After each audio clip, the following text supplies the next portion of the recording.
나무늘보는 돌고래보다 더 오래 숨을 참을 수 있어요. 네, 놀랍지만 사실이에요.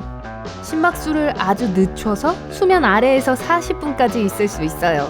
물고기와는 달리 돌고래와 고래는 수생 포유류로 물속에서 숨을 쉴 수 없어요. 호흡에 있어서는 물고기보단 우리와 더 비슷하죠. 둘 다 폐가 있고 우리가 분수공이라고 알고 있는 것을 통해 공기를 호흡해요. 수면 아래에 있을 때 다시 공기를 마시러 올라올 때까지 숨을 참아요. 돌고래는 물속에서 10분 동안 있을 수 있어요. 향유고래는 90분 동안 숨을 참을 수 있고, 반면 코끼리 바다표범은 수생 포유동물에 관한 한 신기록을 갖고 있는데 2시간 동안 올라올 필요 없이 물속에서 머물 수 있어요. 너무 작은, 이름보다 훨씬 더 작은, 그러니까 아메바보다 더 작은 말벌이 있어요. 아메바는 하나의 세포로만 이루어져 있긴 하지만요. 여러분은 이 말벌이 나머지 곤충들과 같은 날개, 뇌, 눈, 그리고 나머지 신체 부위를 갖고 있다는 걸 볼 수 있어요. 하지만 사실 길이가 0.2mm이기 때문에 곤충의 아주 작은 버전이죠. 그리고 우리가 아는 가장 작은 성충은 멋진 이름을 가진 요정팔이라고도 알려진 기생말벌이에요. 이것의 수컷은 날개가 없고 장림이며 길이가 0.13mm밖에 되지 않아요. 각각의 동물종들이 다른 색과 무늬를 가지고 있는 건 우연이 아니에요. 그 이유 중 하나가 자신들의 잠재적인 짝짓기 파트너를 찾을 때 눈에 띄게 하기 위해서이거나 자신에게 독성이 있다는 걸 포식자들에게 경고하기 위해서인데, 포식자들이 그 메시지를 제대로 이해하길 바라는 거죠. 그리고 호랑이와 같은 매복 포식자들이 있어요. 눈에 띄지 않게 있는 건 아주 중요한데, 왜냐면 그 차이가 크거든요. 호랑이가 그곳에 가기 전에 먹이가 먼저 눈치챈다면 그날 밤 저녁은 굶게 되는 거죠. 그런데 호랑이는 왜 주황색일까요? 우리에겐 주황색은 눈에 엄청 잘 띄어야 하는 것들, 예를 들어 안전조끼나 트래픽콘과 같은 것들에 쓰이는 색이죠. 인간의 눈에는 주황색은 대부분 환경에서 눈에 잘 띄어요. 그래서 만약 호랑이가 여러분을 잡으러 온다면 여러분은 그걸 비교적 쉽게 발견할 수 있을 거예요. 하지만 인간에겐 삼색 색각이라 불리는 것이 있어요. 주변으로부터 오는 빛이 눈에 들어오면 그게 뒤에 위치한 얇은 층인 망막에 부딪혀요. 그 빛을 처리하기 위해 망막은 2가지 종류의 광수용체, 즉 막대세포와 원뿔세포를 사용해요. 막대세포는 빛과 어둠의 차이만 구별할 수 있어요. 색은 감지할 수 없죠. 우리의 눈은 희미한 빛에선 주로 막대세포에 의지해요. 원뿔세포는 색 지각을 담당해요. 사람에겐 주로 3종류가 있어요. 녹색, 파란색, 빨간색의 원뿔이죠. 바로 우리가 우리의 시각을 삼색이라고 부르는 이유예요. 대부분의 인간은 화려한 조합과 함께 3가지 원색을 봐요. 유인원과 몇몇 원숭이들 또한 이런 시각을 갖고 있어요. 하지만 고양이, 말, 사슴, 개를 포함한 육지에 사는 대부분의 포유류들은 이색 색각을 갖고 있어요. 이들의 눈에 있는 망막은 녹색과 파란색 2가지 색만 보는 원뿔세포를 갖고 있어요. 인간이 녹색과 파란색의 원뿔세포로부터만 정보를 얻으면 생맹으로 여겨져요. 왜냐하면 예를 들어 녹색과 빨간색 음영을 구별할 수 없기 때문이에요. 이건 육지에 사는 포유류와 비슷해요. 사슴은 호랑이에겐 확실히 인간보다 쉬운 먹잇감이에요. 그리고 사슴은 호랑이를 주황색이 아닌 녹색으로 봐요. 초록색 호랑이가 확실히 발견하기 어려울 테고, 그러면 호랑이들에겐 더 많은 저녁거리를 의미하겠죠. 하지만 진화는 여전히 주황색을 사용하기로 결정했어요. 왜냐하면 그런 색을 만드는 게 더 쉽기 때문이죠. 유일한 녹색 포유류는 나무늘보지만 털이 자연 녹색은 아니에요. 그건 안에서 자라는 조류 때문이에요. 그리고 숨을 40분 동안 참을 수 있죠. 극 주변의 물은 1년 중 특정 기간 동안 아주 차가워질 수 있어요.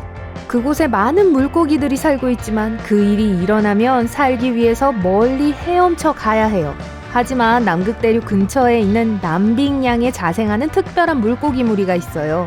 그곳의 온도는 영하 2도에서 영상 4도예요. 엄밀히 말하면 영하죠. 하지만 바닷물에 녹아있는 모든 염분 덕분에 얼지 않아요. 그리고 이 물고기들은 당단백질이라고 불리는 특별한 특징을 갖고 있기 때문에 살아남을 수 있어요. 이게 일종의 자연적인 부동액 역할을 하기 때문에 그곳에서 살 수 있게 해주죠. 이것은 혈액에서 모든 얼음 결정이 형성되는 걸 막아주고 정상적으로 흐르도록 돕는 단백질이에요. 여러분은 개미와 같은 작은 동물들이 어떻게 숨 쉬는지 궁금해 본 적 있나요? 입과 목을 벌리려고 해보세요. 하지만 동시에 가슴과 횡격막을 가만히 잡아보도록 해보세요. 횡격막은 모든 포유류에게 가슴과 복강을 분리해주는 근육 구조예요. 여러분이 숨 쉴 때 팽창하죠. 만약 이렇게 하면 산소가 여전히 폐로 들어갈 수 있기 때문에 숨을 참을 수 없을 거예요. 적어도 몸의 요구를 채워줄 수 있을 만큼 충분한 양이 되겠죠. 하지만 일반적으로 숨을 쉴 때 횡격막이 활발하게 공기를 몸 안팎으로 내보내요. 횡격막 없이 살아남으려면 1개 이상의 목구멍과 훨씬 작은 몸이 필요해요. 개미는 작은 몸의 측면을 따라 9쌍 또는 10쌍의 구멍이 있어요. 이것은 숨구멍이라고 불리며 각각이 나뉘어진 일련의 관과 연결되어 있어요. 인간의 폐와 비슷한 시스템이죠. 개미의 혈액은 산소를 관에서 몸의 다른 부분으로 운반하지 않아요. 대신 관이 산소를 퍼뜨려요. 이 가지들의 끝부분이 세포막에 직접 닿아요. 이건 아주 작은 동물에게서만 효과가 있어요. 몸이 2cm보다 더 크면 관의 길이가 너무 길어져서 공기를 충분히 빨리 확산시킬 수 없어요.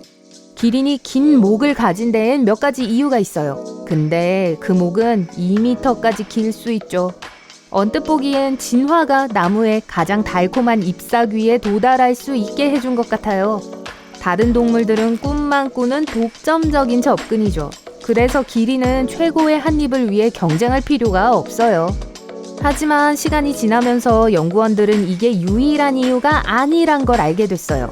그들은 또한 수컷 영양이 뿔을 사용할 때나 사슴이 뿔을 사용할 때와 같이 수컷 기린이 전투에 임할 때 목이 좋은 요인이 될 수도 있다고 생각했어요. 목이 더 두꺼울수록 싸움에서 이길 승산이 커지죠. 어떤 곤충들은 근처에 포식자가 있을 때 죽은 척을 해요. 예를 들어 한 연구에 따르면 과학자들이 개미 귀신 애벌레 곤충을 관찰했었어요. 이것은 61분 동안 죽은 척을 했어요. 이게 어떻게 도움이 되는 거죠? 이제 여러분이 부드러운 열매가 달린 동일한 덤불이 있는 정원에 있다고 가정해 봅시다. 첫 번째 덤불로 가서 과일을 모아서 먹기 시작해요. 맛있어요. 너무 간단하죠. 또 비교적 빨리 하고 있어요.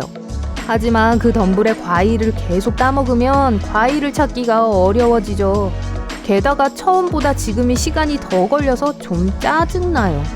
그래서 여러분은 그곳에 머물면서 더 먹을 걸 찾을 것인지 아니면 다시 한번 모든 걸 쉽고 빠르게 하기 위해 다른 덤불로 갈 것인지를 결정할 필요가 있어요.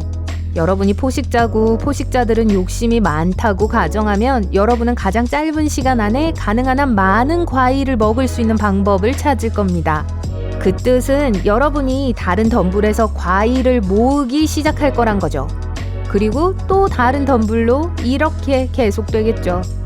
연구원들은 새와 개미 귀신 유충에 관해서도 같은 논리를 적용해요. 곤충들은 죽은 척 할 때 포식자의 시간을 낭비하는 것으로 보이는데 이는 나중에 일이 어떻게 진행되는지에 큰 영향을 미쳐요. 그런 식으로 포식자가 다른 곳에서 먹이를 찾도록 부추기죠. 왜냐하면 포식자는 낭비할 시간이 많지 않기 때문이에요. 그래서 죽은 척하는 게 사실 살아있을 수 있는 좋은 방법이에요. 종에 따라 어린 새들은 알에서 10일에서 30일을 보내요. 안에 공기는 없지만 대자연은 여전히 숨을 쉴 수 있는 완벽한 메커니즘을 만들어 놨어요. 어린 새가 알 안에서 자라면서 내장 속에 빈 주머니 같은 구조물을 키워요. 이것은 작은 주머니인데 아기 새와 노른자 주변의 두 번째 막과 융합해요. 그래서 한쪽 끝은 아기 새에 부착되어 있고 다른 쪽 끝은 달걀 껍질의 안쪽 표면에 가까이 있어요. 그런 식으로 이 특별한 막은 폐조직처럼 작용해 외부 세계를 아기 새의 순환 시스템과 연결해요. 대부분의 동물은 2개의 눈을 갖고 있지만 어떤 종들은 더 많은 눈이 필요해요. 예를 들어 어떤 파충류, 양서류, 그리고 물고기는 머리 위에 3번째 눈을 갖고 있어요. 그게 시력을 그렇게 많이 향상시켜주진 않지만 햇빛을 통해 항해하고 체온 조절하는 데 도움을 줘요. 많은 무척추 동물들은 2개 이상의 눈을 갖고 있어요. 대부분의 거미들은 8개를 갖고 있어요. 왜냐하면 그렇게 해야 먹이를 더 쉽게 찾을 수 있기 때문이에요.